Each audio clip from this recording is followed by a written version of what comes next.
আদালত আর আদালত নেই, হয়ে গেছে ইউনূসের গোয়ালঘর। বিচারকরা পোষা গরু, আইনজীবীরা বাছুর, আর অন্যায়ভাবে গ্রেপ্তার করা আসামি নামক মানুষগুলো যেন গোয়ালঘরের এইসব প্রাণীদের শিং ধার করার এক একটি বস্তু।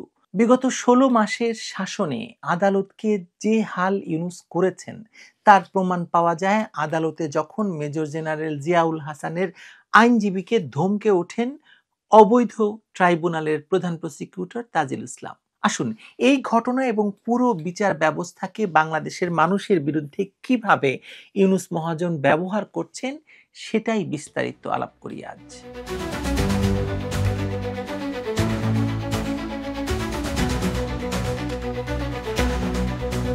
আদালত এখন ইউনূস সরকারের সবচেয়ে বড় হাতিয়ার হয়ে উঠেছে শেখ হাসিনা এবং আওয়ামী লীগকে দমন, নিপীড়ন এবং নির্যাতনের জন্য।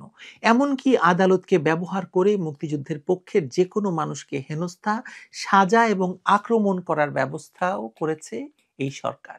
এর আগের বিশ্লেষণগুলোতে আমি বারবার বলেছি যে বাংলাদেশের বিচার ব্যবস্থাকে ইউনূস তার পকেটে পুরে রেখেছেন এবং আদালতকে তার শোবার ঘর, গোয়াল ঘর, যাই বলেন না কেন, রান্নাঘরের মতো যথেচ্ছ ব্যবহার করছেন এবং বিচারক নামের কিছু কর্মচারীদের দিয়ে যাচ্ছে তাই রায় দেওয়াচ্ছেন। সর্বশেষ আওয়ামী লীগ প্রধান শেখ হাসিনা এবং তার পুত্র সজীব ওয়াজেদ জয় এবং কন্যা সাইমা ওয়াজেদ পুতুলের বিরুদ্ধে সাজা ঘোষণা করিয়েছেন।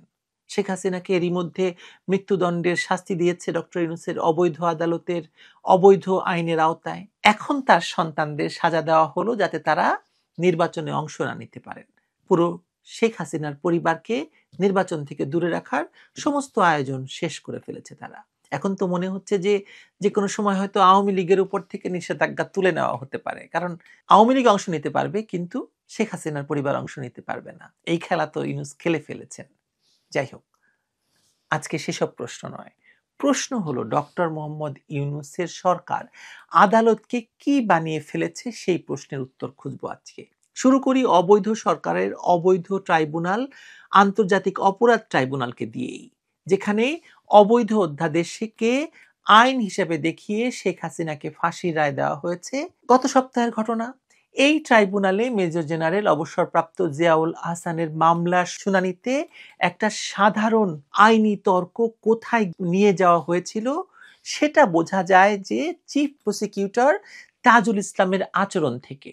জিয়াউল হাসানের আইনজীবী নাজদিন নাহার অভিযোগ করেছিলেন যে তার মক্কেলকে সেফ হাউসে নিয়ম ভেঙে জিজ্ঞাসাবাদ করা হয়েছে, তাকে জানানো হয়নি, মানে লয়ারকে জানানো হয়নি, এমনকি তাকে কক্ষে ঢুকতেও দেওয়া হয়নি। আরো বড় অভিযোগ, এই জিজ্ঞাসাবাদে গুম অনুসন্ধান কমিশনের সদস্য নাবিলা ইদ্রিস উপস্থিত ছিলেন এবং তিনি আসামিকে ভয় দেখিয়ে বলেছেন, আপনার মেয়ে এতিম হয়ে যাবে, তার মানে তাকে হত্যা করা হবে। এই নাবিলা ইদ্রিস কিন্তু আশুগঞ্জ পাওয়ার প্ল্যান্টের একজন ডাইরেক্টর বলে আমরা পত্রিকাতেই খবর দেখেছিলাম। এটা হালকা অভিযোগ নয়। জিজ্ঞাসাবাদের সময় ভীতি প্রদর্শন বা পরিবারকে হুমকি দেওয়া বিচার প্রক্রিয়ার সম্পূর্ণ বিপরীত। আইনজীবী নাহারের দাবি অনুযায়ী এটা আইসিটি নিয়মেরও বাইরে, কারণ প্রসিকিউশন টিম ছাড়া অন্য কেউ সেখানে থাকার কথা নয়। তিনি আরো অভিযোগ করেন, তদন্তকারীরা নিয়ম বহির্ভূতভাবে ভিডিও রেকর্ড করেছেন। তর্কের এক পর্যায়ে চিফ প্রসিকিউটর, আমি চিফ বলতে চাই না, উনি চিফ প্রসিকিউটর তাজুল ইসলাম নাহারকে সরাসরি বলেন, চুপ থাকুন, কথা বলবেন না, আপনাকেও আসামি করা হতে পারে, বিভিন্ন জায়গা থেকে আপনার বিরুদ্ধে অভিযোগ পাচ্ছি। ভাবুন একবার, আদালতে রাষ্ট্রপক্ষের এমন হুমকি এবং আদালত প্রাঙ্গণে আইনজীবীকে আসামি বানানোর ভয় দেখানো শুধু অশোভন নয়, এটা বিচার ব্যবস্থার উপর সরাসরি হস্তক্ষেপ, প্রভাব বিস্তারের চেষ্টা। ট্রাইব্যুনালের চেয়ারম্যান বিচারপতি গোলাম মর্তুজা মজুমদার হস্তক্ষেপ করলেও তিনি বিতণ্ডা থামাতে পারেননি। অবশ্য তিনি সেটা চেয়েছেন বলেও প্রমাণ নেই। এটা ইউনূসের শোবার ঘর আদালত হিসেবে ব্যবহারের বাস্তবতা। আদালতের নেতৃত্ব চাপে আছে, কিন্তু চাপের উৎসকে ঠেকানোর মতো স্বাধীনতা নেই। ব্রিটিশ সাংবাদিক ডেভিড বার্গম্যানকে আপনারা সবাই চেনেন। তিনি আওয়ামী লীগ সরকারের সবচাইতে ভয়ঙ্কর সমালোচক এবং ব্যক্তিগতভাবে তিনি ডক্টর কামাল হোসেনের জামাতা। তিনি এই ট্রাইব্যুনালকে শুরু থেকে অবৈধ বলে আসছেন। এবারও তিনি এই ট্রাইব্যুনালে ঘটা তাজুলের ভয়ঙ্কর আচরণ নিয়ে তার ফেসবুকে কয়েকটি প্রশ্ন তুলেছেন। তিনি স্পষ্টতই বলেছেন যে নাবিলা ইদ্রিসের বিরুদ্ধে উত্থাপিত অভিযোগ তদন্ত ছাড়া ফেলে রাখা যাবে না। এমন হুমকি সত্য হলে এটা শুধু নৈতিক ব্যর্থতা নয়, এটা ন্যায় বিচারকে ধ্বংস করার মতো ঘটনা। ট্রাইব্যুনাল চাইলে ভিডিও দেখে যাচাই করতে পারে। 2, নাজনীন নাহারকে হুমকি দেওয়ার ধরনটা পুরনো এক দৃষ্টান্তকে মনে করিয়ে দেয়। 2013 সালে জামায়াতের আইনজীবী আব্দুর রাজ্জাক একই ধরনের চাপের মুখে দেশ ছাড়তে বাধ্য হয়েছিলেন। ইতিহাসের এই পুনরাবৃত্তি বিচার ব্যবস্থার সুস্থতার গভীর প্রশ্ন তোলে। 3, তাজুল ইসলামের আরেক দাবি জিয়াউল হাসান নাকি 1000 মানুষকে হত্যা করেছেন এবং লাশের পেট কেটে নদীতে ফেলেছেন। এ ধরনের ভয়াবহ অভিযোগ আদালতে প্রমাণ ছাড়া তোলা এক ধরনের মিথ্যাচার। আদালতের ভাষা তথ্য নির্ভর হওয়া উচিত, রাজনৈতিক বক্তৃতা নয়। বার্গম্যান আরো একটি জরুরি প্রশ্ন তুলেছেন। গুম অনুসন্ধান কমিশনের সদস্য কিভাবে একটি ফৌজদারি মামলার জিজ্ঞাসাবাদে উপস্থিত থাকেন? কমিশন তো আলাদা সংস্থা। তারা যদি কারো কাছ থেকে তথ্য নিতে চান, সেটা প্রসিকিউশনের বা পুলিশের উপর নির্ভর না করে স্বাধীনভাবে হওয়া উচিত। তার এই ফেসবুক স্ট্যাটাসের নিচে অনেকেই মন্তব্য করেছেন। একটি মন্তব্য খুব স্পষ্ট, সেখানে বলা হয়েছে যে এটাই আসলে বাংলাদেশের বিচার ব্যবস্থা এবং বর্তমান রাজনৈতিক পরিবেশের প্রতিচ্ছবি। মন্তব্যকারীর মতে দেশে এখন বিচার নয়, একটা পরিকল্পিত প্রতিশোধ চলছে। শেখ হাসিনার মৃত্যুদণ্ড থেকে শুরু করে দলীয় নেতাদের বিরুদ্ধে মামলা, ভয় দেখিয়ে, স্বীকারোক্তি আদায় করে, প্রশ্নবিদ্ধ জিজ্ঞাসাবাদ করে, সবই রাজনৈতিক উদ্দেশ্য পরিষ্কার করে। মানে এসবই যে রাজনৈতিক উদ্দেশ্যে করা হচ্ছে সেটাই পরিষ্কার হয়।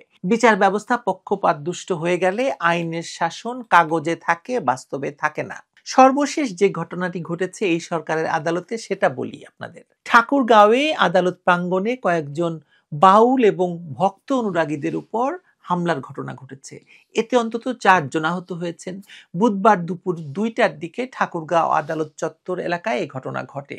কয়েকজন প্রত্যক্ষদর্শী জানিয়েছেন, মানিকগঞ্জে ধর্ম অবমাননার অভিযোগে করা মামলায় গ্রেপ্তার বাউল শিল্পী আবুল সরকারের মুক্তি এবং ভক্ত অনুরাগীদের উপর হামলার ঘটনায় জড়িতদের গ্রেপ্তারের দাবিতে দুপুরে সমাবেশ ডাকেন বাউল সাধক এবং ভক্ত অনুরাগীরা। এতে তৌহিদি জনতার ব্যানারে আসা একদল লোক তাদের উপর হামলা করেন বলে জানান 2 জন প্রত্যক্ষদর্শী। তাতে সমাবেশ পণ্ড হয়ে যায়। হামলায় 4 জন আহত হয়।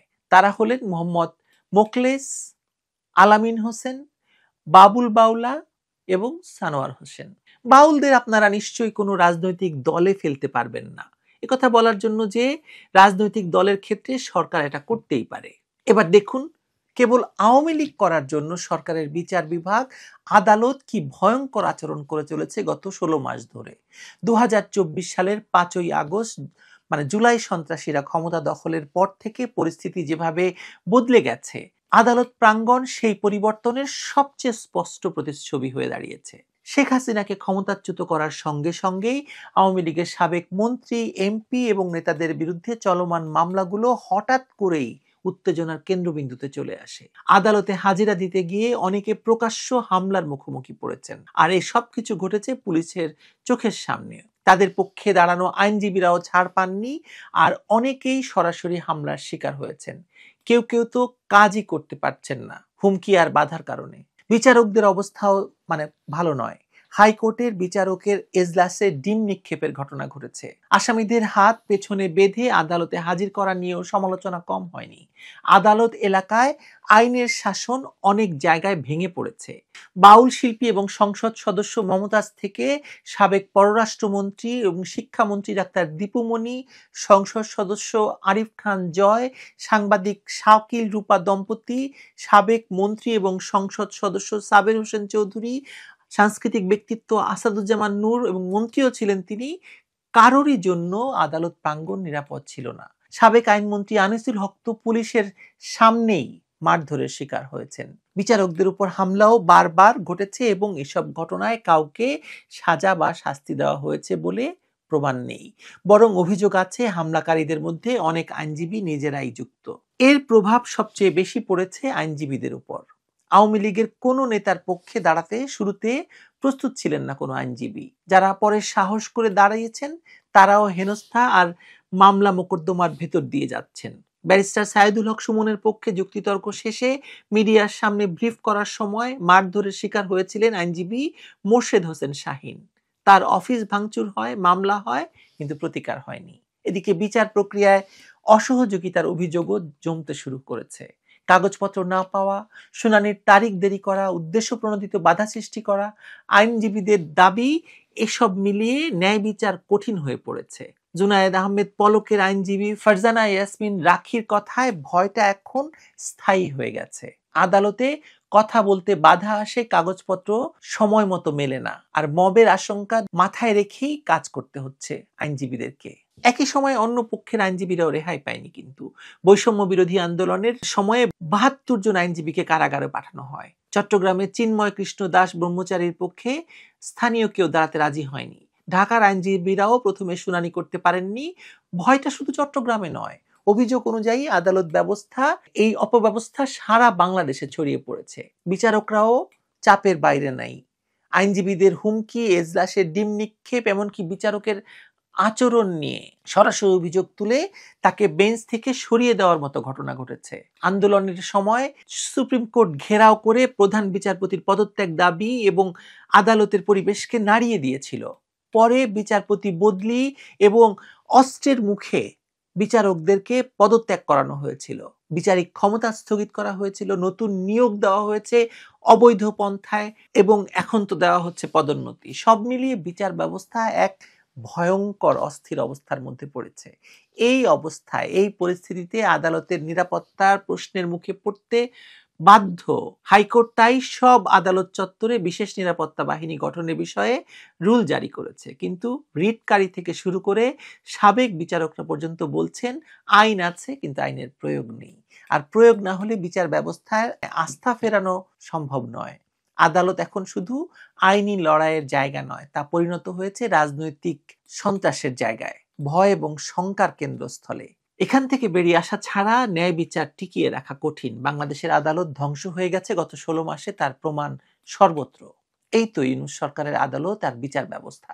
আপনারা জানেন যে বিচারপতিদের হরে দরে প্রমোশন এবং আরো আগে অস্ত্রের মুখে বিচারপতিদের অবসরে পাঠানোর ঘটনা ঘটেছে বিগত ১৬ মাসে। পুরো আদালতের অবস্থা এমন যে এখন সেখানে বিএনপি বিচারপতি এবং অ্যাটর্নি জেনারেল, জামায়াতের আইনজীবী, আর বিচার মন্ত্রণালয়ের দায়িত্বে আছেন আসিফ নজরুলের মতো ভয়ঙ্কর এক ক্ষমতালোভী, মিথ্যাবাদী আর ধুরন্ধর সুশীল, যার মূল শত্রু আওয়ামী লীগ, শেখ হাসিনা, মুক্তিযুদ্ধ আর বাংলাদেশের মানুষ। এই তো আদালত। এই আদালতে আপনি ন্যায় বিচার পাবেন সাধারণ নাগরিক হিসেবে? ভুলে যান, ন্যায় বিচারের কথা ভুলে যান। আমি নিজে আর কি বলবো, আমার নিজের নামে এতগুলো মামলা, আমার ভাইকে অ্যারেস্ট করা হয়েছে, কি বলবো বলুন?